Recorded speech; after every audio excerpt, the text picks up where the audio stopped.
Hello, this is Michael Eure, and I'd like to invite you to the Michael Eure Show, featuring student hosts and very special guests talking about a variety of interesting topics. You can find us on the Eagle Stream YouTube channel.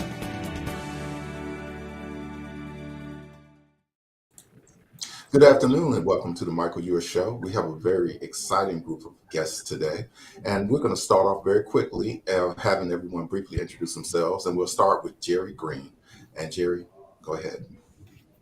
Hello, my name is Jerry Greene. I'm a cybersecurity major here at Wake Tech. Also, I've been participating with these virtual mixers alongside Michael Eure. All right, Mia. Good afternoon and welcome everyone. My name is Mia Kennedy and I'm a career coach in career services here at Wake Tech. All right, and Jeff. Yeah, good afternoon. My name is Jeff Zidman. I'm one of the instructors in supply chain management and logistics, and also teach project management here at Wake Tech. Keith. Good afternoon. I'm Keith Pfeifer. I'm an instructor and the program director for supply chain management here at Wake Tech. James. I'm James Davis. I am the general manager and logistics manager for GoPuff.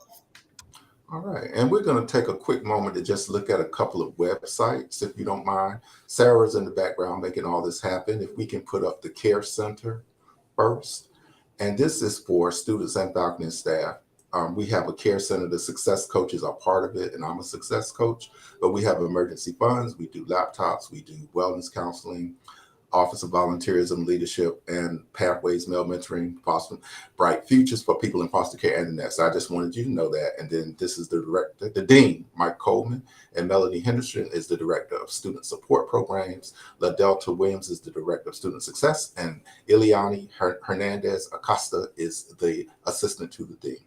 And we're going to ask Sarah to put that in the chat. If anybody wants to get in touch with any of us, just click. Thank you, Sarah. And next we're going to do, and I could have had her click on success coaches, but let's do career services very quickly. So this is the career services link, and for students, alumni, and the community, they serve all. So we're going to just put that in the chat, and Mia's going to talk a little bit about that. Oh, she can talk about it while it's up. Mia? Yes, so this is career services and we're here to support students every step of the way. So we can help students determine a major, clarify a career goal. We prepare students for job search, whether it's cover letter, resume, or interviewing tips, even social media checkups. And we can help students with job search strategies, helping them find the right career for them. So please schedule an appointment today with a career coach or career specialist. Our website is careers.waketech.edu. Thank you, Mia. And next we're going to, and I didn't mean to say success coaches, is successcoach.waketech.edu. We're going to do supply chain management now. Very quickly, I'm going to let Keith talk about that program for a minute or two. And we're going to put this in the chat as well. Say me? Okay. Yes. Welcome to Supply Chain Management here at Wake Tech Community College. We do offer 2 associate's degree under supply chain management. One is global logistics technology, and the other one is distribution management. We also have five. I can't remember. We have five accreditations that you can get as well. So if you already have a degree and you want to come to Wake Tech, you can apply for one of those. Thank you. And I would like to get back to that a little bit later and talk about the fact that most of your programs are available online completely. So now we're getting ready to go back to some questions. And we're going to let Jerry start. And this question is for Jeff, Keith, and James Davis. Well, actually, Mia too. Let's start with Mia, and then Jeff, Keith, and James Davis. All right. All right. Can you tell us a little bit more about yourselves and how you began and progressed into supply chain and project management? In particular, how did you wind up in your current positions? I didn't mean that for you, Mia. I'm sorry. It's for the first 3 that I talked about, Jeff, Keith, and James. Sure. So I can go ahead. Hi, Jerry. So I've been in supply chain probably about 30 years now. Got started back out of college actually thinking I wanted to be in manufacturing, and worked at a factory where they were starting to outsource some of their products, and they were looking for technical people to come over to work on the supply chain side. So kind of found my way in that with working with outside vendors that were then supplying us, or going to supply the stuff that we were currently doing in-house. So a lot of it focused on quality assurance and on manufacturability. And then kind of over the years got myself into a lot of different areas. I worked at John Deere for about 13 years, starting out kind of as what they call a supply chain specialist. You're doing all the day-to-day buying activities and strategic activities with suppliers, working on cost reduction and things like that. Kind of bounced back between quality assurance and supply chain quite a bit, and wound up in kind of a cost management role. We're really looking at how to make improvements in the overall process, and really got introduced to global logistics at that point, where at that time John Deere was sourcing quite a bit of material from all parts of the world. So one of the things you kind of get out of this is interacting with a lot of different cultures.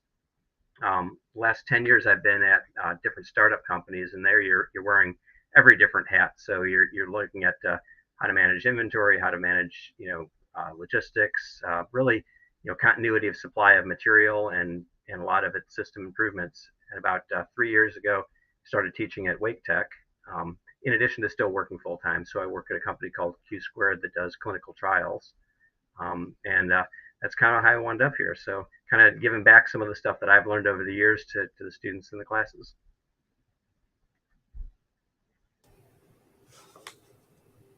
I'll go next. Keith Pfeifer.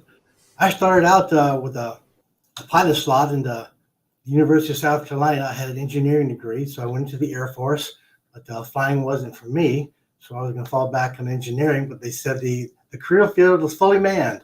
What else would you like? I said, all right, what do you got? They said, manufacturing quality assurance. I said, I'll take that. They said, good. It's a good fit for your degree.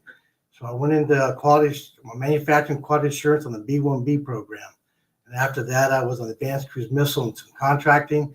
I was an instructor in the Air Force. I went back into contracting, did some contingency exercises with logistics for the Air Force, working with our NATO countries in Southwest Asia with exercises. And performing a lot of logistics. I do want to say that nothing happens without logistics. You have to get the movement of materials. You have to plan for it and get them in place. So we have a plan for getting into country and for a plan for getting out. That's the same with even domestic issues. You have to have a plan for logistics, where the parts you want to go and stage them and where you want to put them. So then after the Air Force, I got out and I went to John Deere. They were looking for somebody to go in supply chain management. So I started out as a buyer, working with some of the overseas products from Japan on the engines and transmissions. And then from then I was a global strategic sourcing manager, sourcing hydraulic components from all over the world to support the John Deere factories nationwide and some of the other countries where we have factories as well.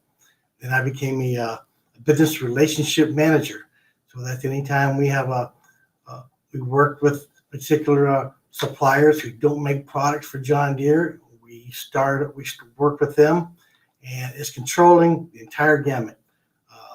Everything that they have, working with the negotiating the prices, the drawings, everything to keep that supplier going to support the other products that we need. So after 24 years with John Deere, I've retired from that company. And I said, I want to put my skills and expertise and experience to use and educate some students. So here I am at Wake Tech. Thank you. James. All right. I got my start right after graduating college, was in pursuit of stability because I was in a great year of 2007, right as the recession was impacting us. And one of the most stable fields you'll find is supply chain. And as you've heard from everybody else on the call, how long they've been in the field, it's been around and will always be around. So I got my start as an industrial engineer with UPS, which revolved more around process improvement, and was able to save them a lot of money from that critical thinking of logistically how we approach things internally and externally. So I like to joke and say my parents always said that I was a little lazy with certain tasks. And as an engineer, that's called efficiency, right? So let's remove those steps and bottlenecks, right, and get the flow going. So I highlighted that to my mom when I got my offer and said, hey, this is what they pay me to do what you call lazy, right? Or just minimizing those steps. So that's how I got my start.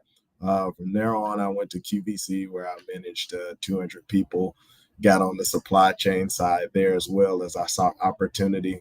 Sometimes when you start complaining, people like for you to solve it, right? Which is what you get paid for in this real world, right?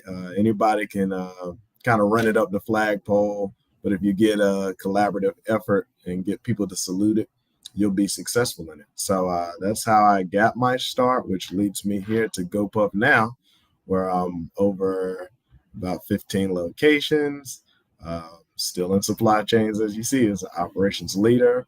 And it allows me to use both sides of the fence, which is my personality and just the analytical skills and approaches and problem solving. So with this background of supply chain solution, I always tell people you can be a programmer, you can be a web developer, you can be whatever because you're a problem solver. That's all it is, right? So that kind of sums up my intro into supply chain. All right, thank you. And Mia, she's going to be our co-host as well. So we're going to see if she can ask the next question. All righty. Thank you, Michael.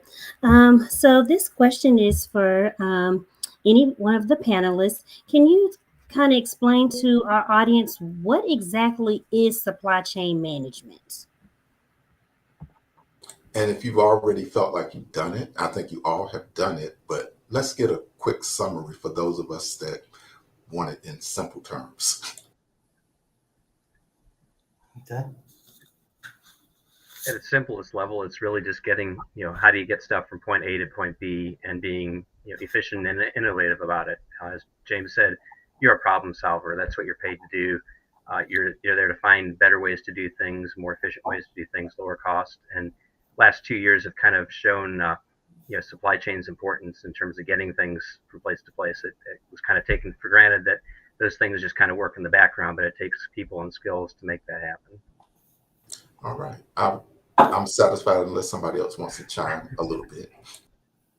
Okay, I just want to say it is the international and the domestic movement of goods from raw materials through the production process and all the way through the distribution and onto the customers.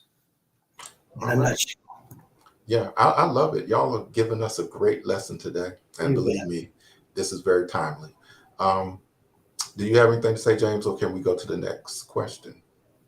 Okay, so Jerry, can you do the next question? Right. What is the difference between supply chain management and project management? And got questions for anybody. I could start with that as Jeff and Keith just explained the supply chain management piece of it. I call that supply chain, you're kind of putting the ball on the court, right? As a project manager, you're making sure that golf ball stays on the turf, right? That it's in alignment, flowing, following the right process, and it's keeping the right trajectory to accomplish the end goal, right? So you're literally managing it from beginning to end, see what key players, duration, possible contingencies to not derail a project that's going on. So that's sort of how I would kind of shorten brief overview is that in project management, you're more so making sure that everything is succinctly flowing in the proper timeline to accomplish the goal and not going kind of array off course with it. I think the only thing I would add to that is, to be a good supply chain manager, you have to know a little bit about project management because you're dealing with relationships, you're dealing with external companies and external, departments. So having some of those skills is still important, but it's project manager is really taking that at a larger scale, for start to finish for a project where supply chain may be one leg of that overall project. All right. And I failed to say to the audience, if you have any questions, ask them in the chat. But we already have 2 questions in the chat, so we're going to go directly to them. Okay.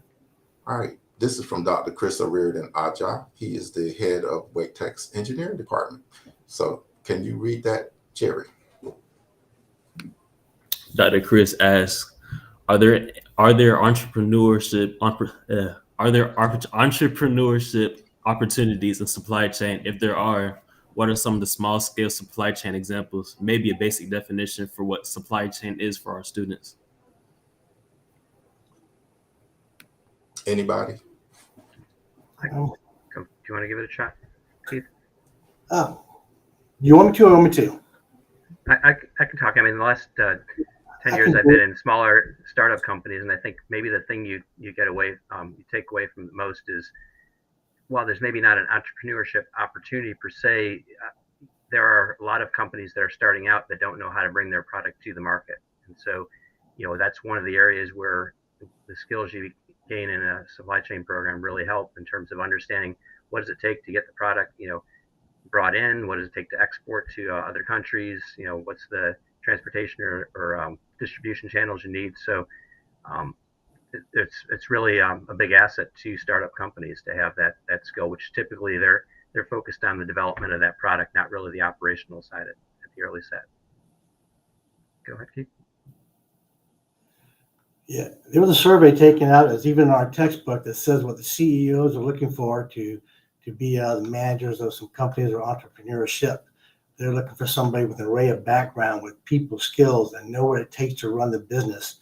And supply chain management is becoming ever so more important of the business, working with the suppliers, the customers that are at the other end, and all the flow that goes into between. You have to know about the manufacturing processes. You've got to know the accounting, the financial issues. You've got to know what it takes to keep that supply chain going.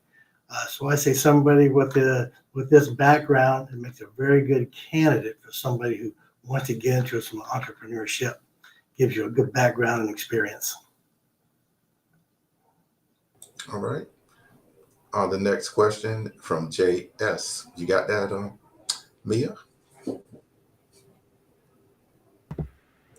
All right, that's good for our students to know. What skills do you think an employee needs to be successful in the industry?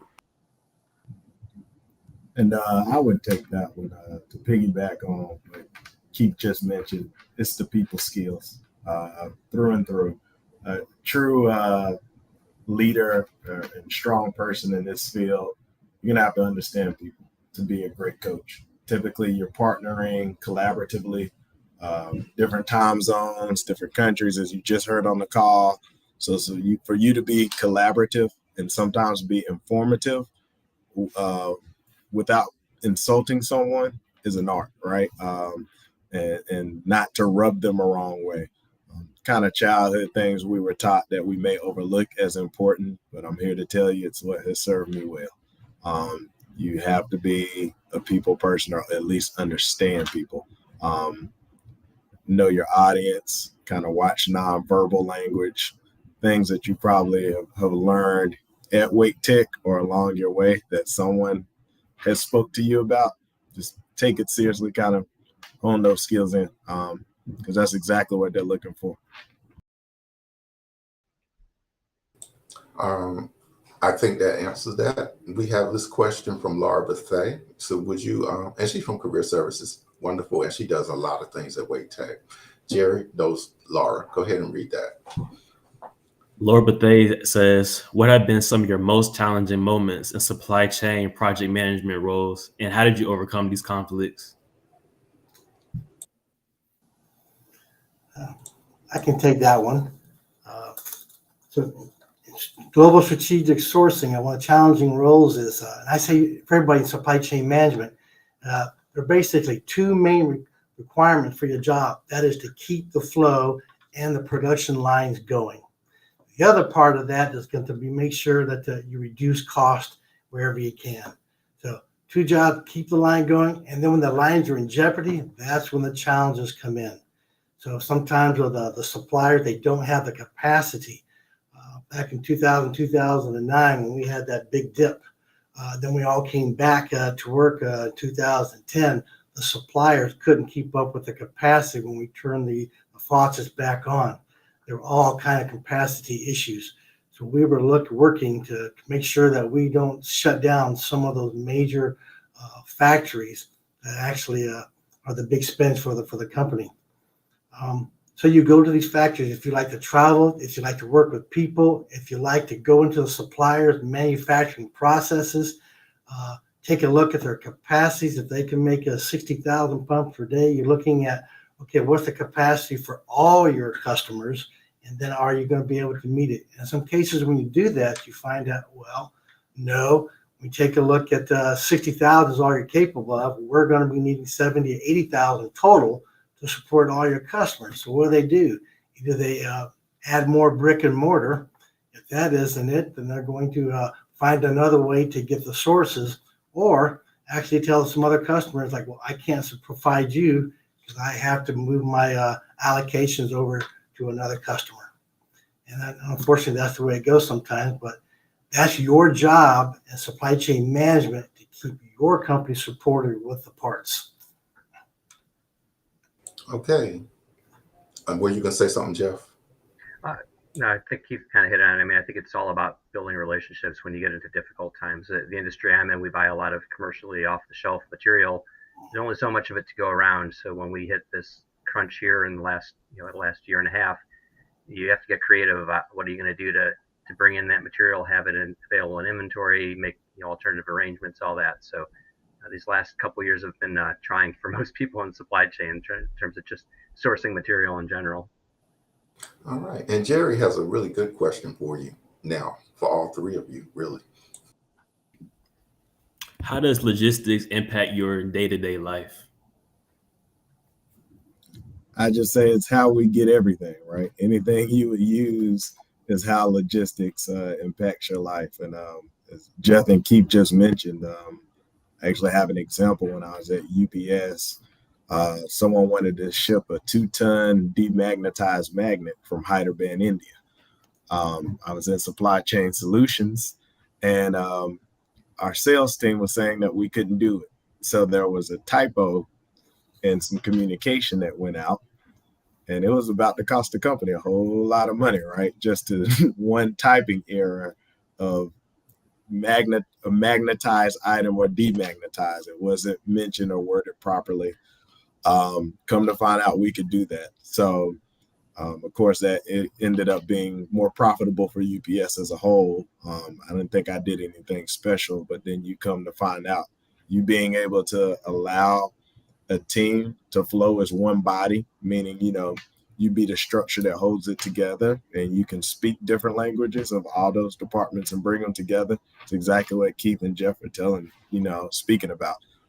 So that was a big win for the organization, but literally it can be something that's small. You have to remember the additional staff functions don't live in your world, right? But as far as logistics, everything is your world.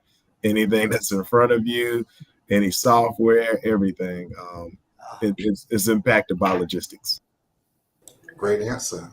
I'm waiting for you, Keith. I want to add to that. Let me bring it down to some basic needs or necessities of life. That would be food, shelter, and clothing. You can't get the food in the supermarkets unless we have transportation to deliver those. Now, we've had that problem during COVID. You saw that. Empty shelves everywhere. Take a look at the markets. If you want some new clothes, if you've been wearing the same thing for several years, if those truckers don't store those retailers with the new merchandise, you just won't get them. And what about the shelters? So we talk about the housing and construction. We have supply chain management in that curriculum degree of companies as well. So you can't get the lumber that you need to build the houses. People are waiting on their houses to be built. Then you see the markup on the prices and so forth as well. Nothing happens without logistics. It's just that important. Yeah. I was going to add the other thing that's made things interesting too is you call it the Amazon effect. It's the fact that people now expect to see things, go and order it and I'll have it tomorrow. And logistics to bring something directly from a manufacturer directly to your door, as opposed to going through those traditional distribution channels, is much more complex. But to the end consumer, it's just click a button. And so it's a new challenge that those of us in supply chain and logistics are seeing. How do you get that that ability to get stuff there when you need it, and make it transparent, and people expecting that to happen right away. Okay. The next question is, what is the general demographic makeup of the workforce engaged in supply chain and project management and those types of careers? And are there recruitment efforts to help get to help diversify? Anybody can answer that. I know Keith knows the answer. Well, I thank you for the preparatory. You asked me to go out and look at it. So I did some looking up. First of all, I want to credit the source that I'm about to use, and that's Zippia.com, supply chain management. Now, this particular source and the information I'm about to give you has been verified by the Bureau of Labor Statistics. So right now, of the 30 million profiles that they've considered in the supply chain management career field, got over 65,000 supply chain managers. When you take a look at the men and women, they're 24% women and 71% men. The average age of this particular career field is 46. If I go down and break it down by ethnicity, so then we're taking a look at by race. I've got it right here. Okay, we're looking at about 70% of the white. We're looking at 12% Hispanic serving this career field, 8.2% Asian, and 7.1% African Americans. Another good statistic I like to throw out to you is a degree. So you come to Wake Tech and you get an associate's degree. How important is that? Well, it's very important. Now, let me show you what's also coming up in this. So if you have an associate's degree, according to this particular survey, we're looking at the market's about 97,000 of good pay. And then when you get a bachelor's degree, that's another uptick of $13,000. If you get a master's degree, another uptick of $15,000. Of course, the highest one, and there's only a small margin between a bachelor's and a PhD of about 7,000. So yes, when you get an associate's degree, and one of the important things that you want to do is to continue that education. So whether you go straight into a job, continue to get that education, get a bachelor's degree with an institution or a higher learning university. All Now, right. with those basics stated, then I'll let the other individuals come in and add to it.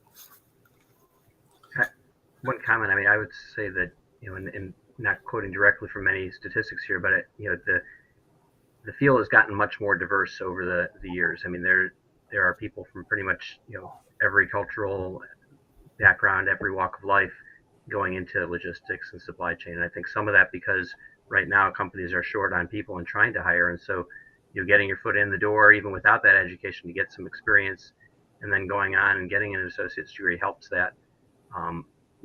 People will start out in things like a logistic coordinator or a warehouse role, or just a material handler type role, and those are entry points into supply chain that can then build your skills to get into those other managerial roles or project type roles. So there's a lot of opportunities. I think there's now Wake Tech has workplace learning that we do within the supply chain role as well, to try to get both apprenticeships as well as job opportunities for students. So that there is active recruitment because there is a shortage of people skilled in the field. All right. We have some more questions from the audience. Good. Laura, but there again, you want to do that one, Mia? Sure. What are the similarities and differences between logistics and supply chain management? And anyone can answer. Maybe we talked about it a little bit earlier, but maybe not. Go ahead. I'll just say, in a nutshell, I mean, there's so much material out there, but supply chain management sets the strategies and directs the daily logistical activities. Logistics, for me, it stores and delivers goods and finished goods to the customers. Then when you break that down, logistics is a component of supply chain management, and then distribution management is a component of logistics. And that's where you work with the managers are working in the warehouses, the distribution centers, working in all those efforts, the cost savings with the people to get the product. But logistics is the entire gamut running from point A to B, just like supply chain management. All right. We have another question in the chat. Dietrich Clark, we know that guy. Believe it or not, Dietrich used to be my intern many, many years ago, but now he works with a project with Duke Energy and a nonprofit for the state of North Carolina and South Carolina. And I know he's also friends with James. So you want to do that one, Jerry? Yes. Dietrich says, how do tariffs and sanctions impact logistics and costs for consumers? Well, that's a great question from a stranger there. I can speak specific examples again. I was over the international air area with UPS. That guide was sent out to us daily. Did have an associate before that did not take that information update seriously. And we ended up rerouting about 40 grand of packages midstream because there was a sanction put in that area and we could not deliver to it. So that wasn't a happy conference call the next day, but those changes do arise in the supply chain pipeline quite often. So that's a huge impact to speak more locally, when you're GlaxoSmithKline or IBM and you want a large amount of items to go abroad, and now that's not even a possibility. Sometimes due to risk of the item or what's going on in the temperament in that country or region. So that is a total separate impact to what most people would assume, but a lot of companies would just mitigate the risk and say it all until this is resolved. For the next 10 days or 14 days, we're not even going to deliver there. All right, Jeff or Keith? Jeff? Yeah, sure. I mean, I think the big thing you see is just impact of being able to get products in certain areas, or sourcing strategy may change based on tariffs you have. So as an example, in the company I work with, we run clinical trials on all the different continents. And so we have facilities on each continent, but yet we can't supply some of the same materials to our facility in China because of tariffs and restrictions there. So they have to go and find local sources to do some of those same things that would have normally been sourced from over here, because it's either cost prohibitive to get the material in the country or restrictive for other government reasons. So it does impact your sourcing strategy and where you're going to bring that material in and how you're going to supply. Yep. Okay, I think we have another question. You want to do that one, Mia? Sure, I'll do that. Some students would enjoy a career path that requires periodic travel. What are the roles in supply chain management and logistics that have a decent amount of stateside or international travel? And I would like to, before you answer, say the name. It was Garla Glover Smith. And this is because some people will not be able to see this. They will only be able to hear it. But I always like to give credit to the audience for asking such great questions. Anybody? I love to travel. I mean, when I was in the Air Force, I traveled all over the place. Then I was working with John Deere. I got to travel all over the world. If you like travel, supply chain management is the place to do it. Jeff had mentioned, if you like cultures, going to Japan, going to Turkey, Brazil, Italy, Europe, you'll learn the different cultural base, their ways of doing business, how to negotiate in these particular countries. The opportunities are there if you want them. And I would say just be motivated and go after them. That seems like the answer for everybody. All right. So JS has another question. Jerry? Sure. JS asks, what pros and cons have you each experienced with working in the field versus teaching our students about the industry? It's an interesting question. I think, one of the things that we try to do at Wake Tech, and I'll partially speak on behalf of Keith here, but we have instructors who have plenty of work experience. So we're trying to bring that into the classroom. So you may have something in your book, and I'll be the first one to tell my students, yeah, that's what the book says, but here's also what's the real life application of that. So, I think one of the things we pride ourselves on is that you're not just getting book education, you're getting real education, you're getting examples brought in from industry so that you can share that with the students and tell them about what things you ran into that day or last year in your job. So um, I'll leave it at that. Keith? Well, like I said, nothing beats, have you heard the phrase here, if you have experience, it shows. If you don't have experience, it shows. And so that's one of the reasons why we're here, getting somebody from industry to come in and teach the classes that have that experience and can try to teach you some of what's really going on and taking place. I love it when Jeff and James were out there saying that they're project management. Project management, they run these projects, and Jeff had mentioned supply chain management was just a piece of the pie. We take a look at all the other functional groups. You'll have engineering, you've got quality, you've got service parts, you've got finance and accounting, you have marketing. All those fall in underneath the project manager's job. Now, we'll still be using those same skills in supply chain management. So if you are in supply chain management, you may have like new product introduction. Now you'll use those same skills to work with your supplier.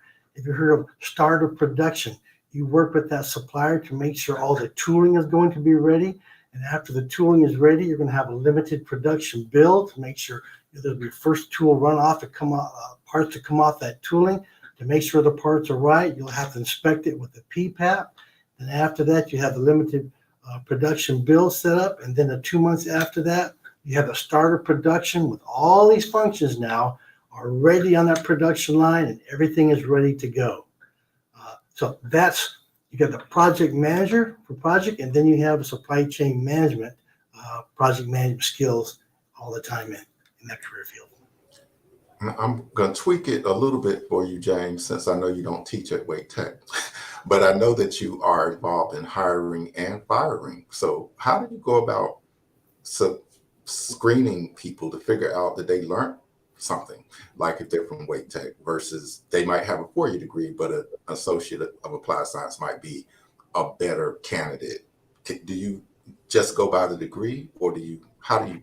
Not at all. I don't think any organization anymore goes by, the degree per se. It's more so about the character that someone's presenting, right?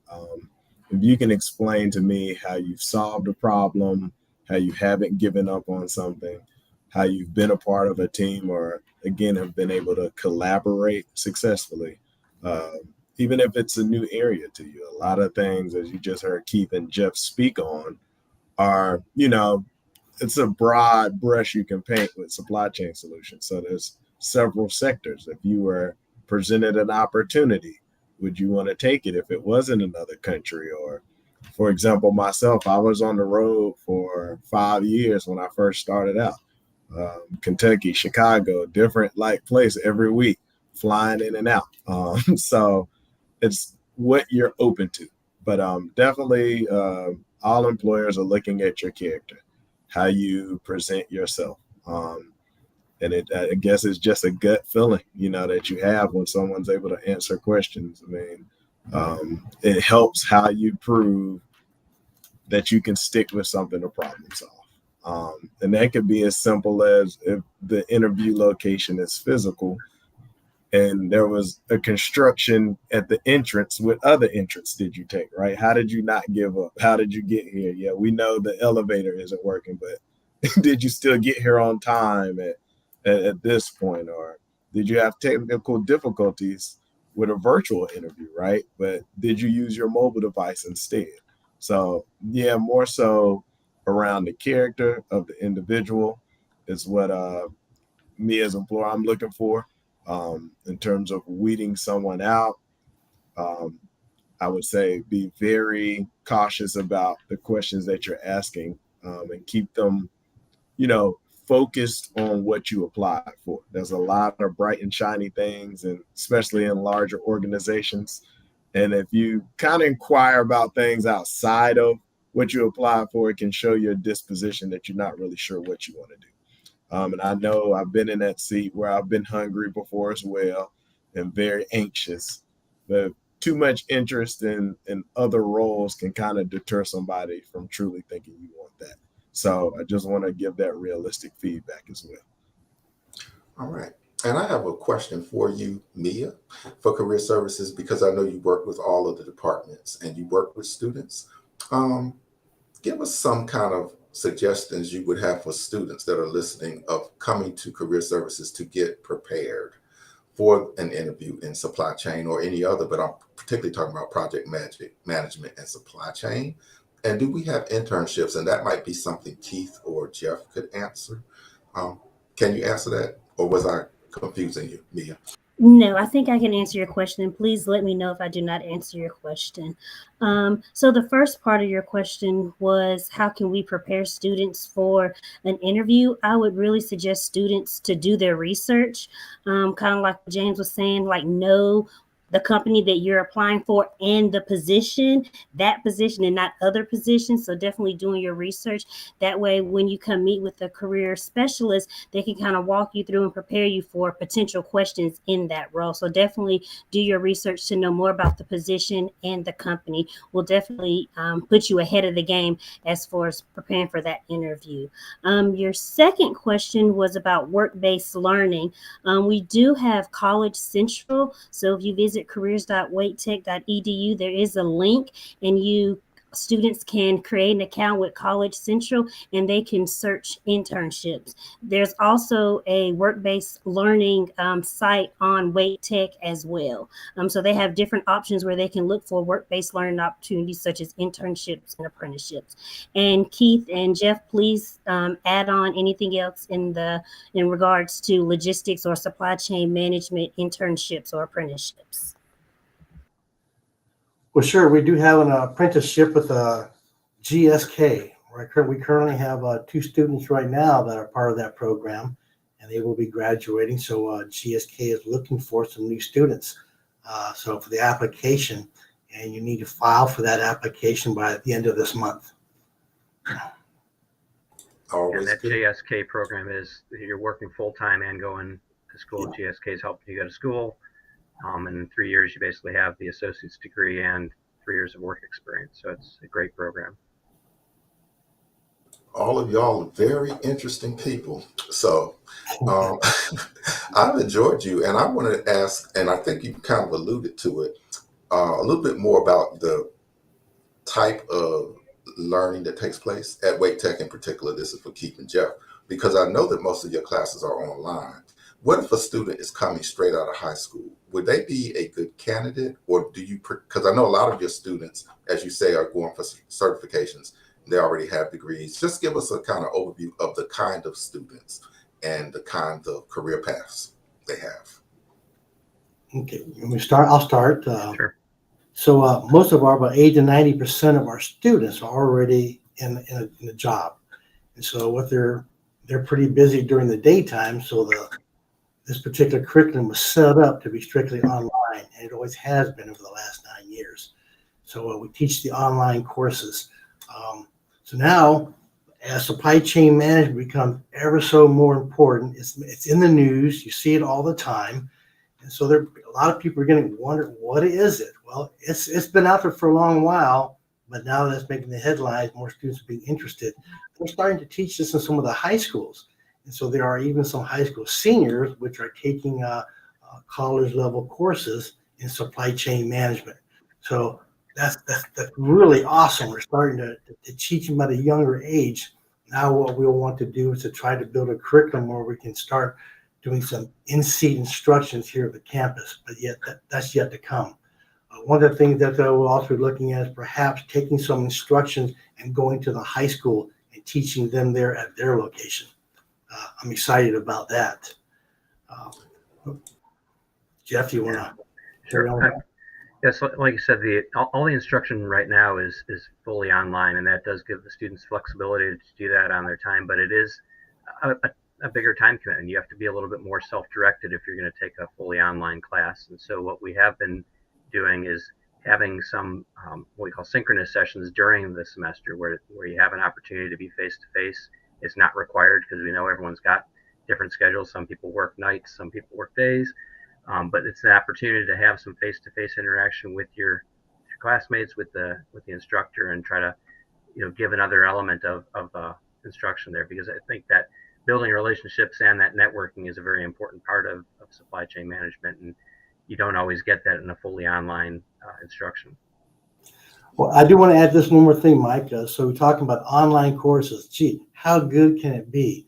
Well, according to Newsweek magazine, of all the universities and colleges that actually teach online courses, Wake Tech Community College was rated in the top 150 on that survey. I think, well, gee, how many colleges were out there did they survey? I Googled this, so it must be true. There's about 2,500 university and colleges that actually teach online classes. So when we think about the percentages, to be in the top 150, you're in the top 6% of all those colleges. And Wake Tech was the only community college in North Carolina that made that list. And I will add, I used to work part-time for Wake Tech online, and it was before the pandemic, the #1 community college online, the #1 in the whole United States. So that's a great thing. We have some more questions, well, at least one more question. So I'm gonna be quiet and let it come across. Sarah.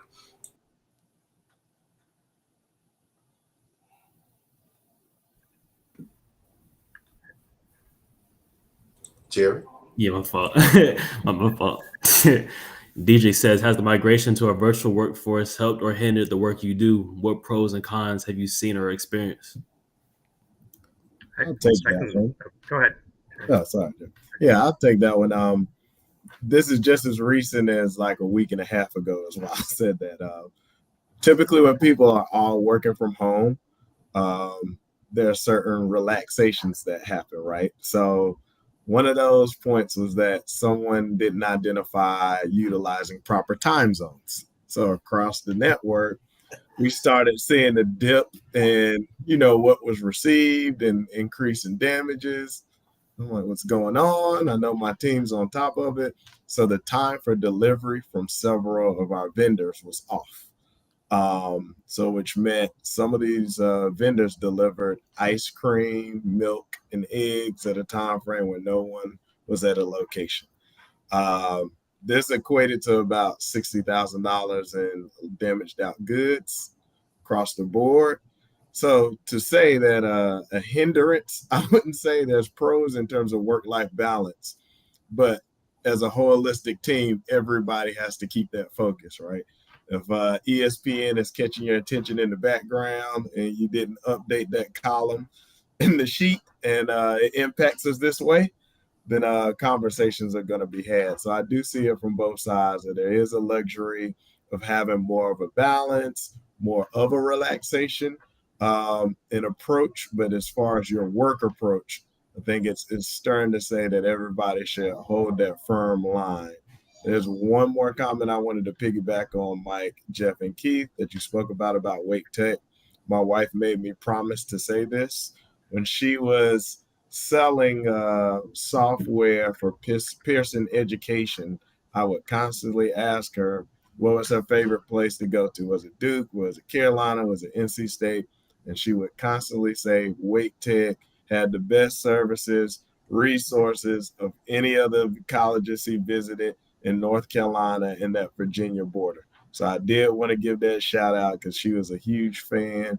She just couldn't believe it. She's like, they're getting even more resources in Duke and Carolina. I wish I would have known that. And I was thinking the same thing. So I would be remiss if I didn't share that, and just want everybody on the call that is watching to know that you have great resources and a support team around you. That deserves a woohoo. Yeah, I was going to comment about the whole being virtual. I think one of the challenges is, as I said earlier, I mean, supply chain is all about building relationships, and it's hard to do that without being really there face to face in a lot of cases. And so you can do so much on a virtual setting like this. But as an example, I worked on a project where we're doing what we call an ERP implementation. So a new inventory and financial system, and we're trying to do that remotely because of COVID. That is not the preferred way to do that. You want to be on site so you can understand those issues and triage that when that happens. So, there are certain things that are much more difficult. And from a project management standpoint, that means that's a longer time scale to get to completion when you can't be all in the same room together.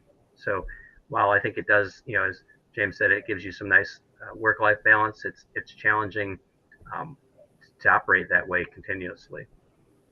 Well, before we go any further, I do want you to know that we only have 1 minute, really zero, now 30 seconds left, but we'll give ourselves a 5-minute extension just for everyone to give a little bit of brief information. But before we do that part, we want to do the last question, and you may have answered it.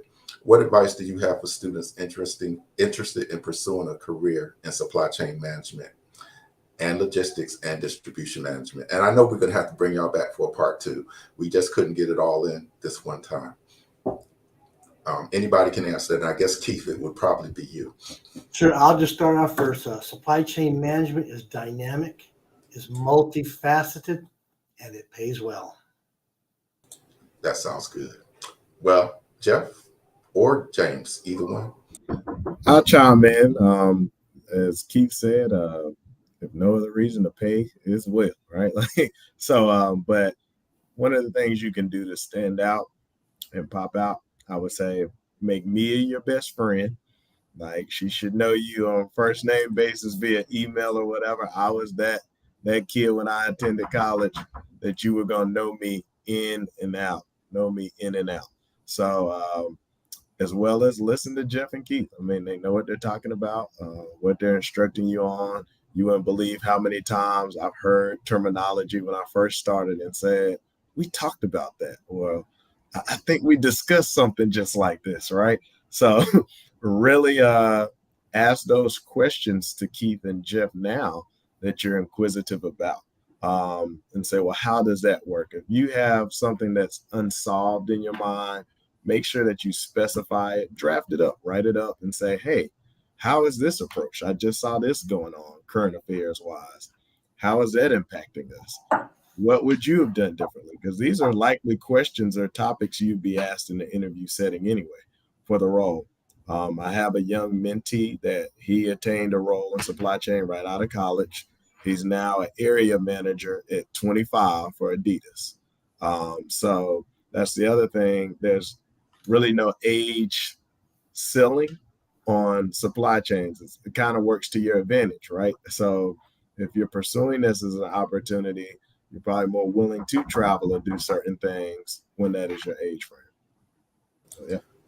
All right. And before you answer, Jeff, I did want to say the reason I asked about a person out of high school, I'm embedded in the advisor suite on the Northern Wake. And an advisor asked me, that link you put out today, will it be available later? I said, yes, it's going to be living on the internet perpetually.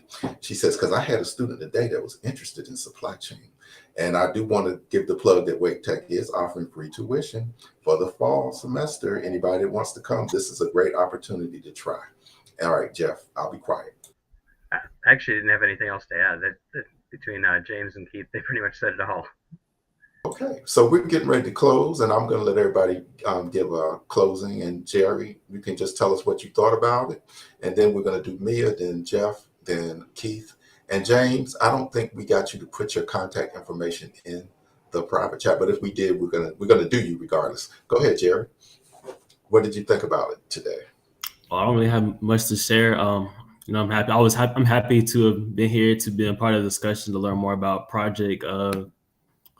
more about supply chain and project management. I'm sorry, but I really enjoyed the discussion today. I came in not knowing a lot about it, but I got a lot out of it, a lot of information. Thank you. Mia. I just want to say thank you to each of our panelists today. You guys shared so much information, just opening our students' minds up about what exactly is logistics and supply chain and different career paths that they can go in. So thank you for sharing your knowledge with our students today.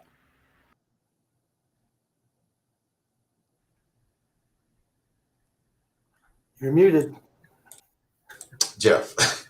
Sorry.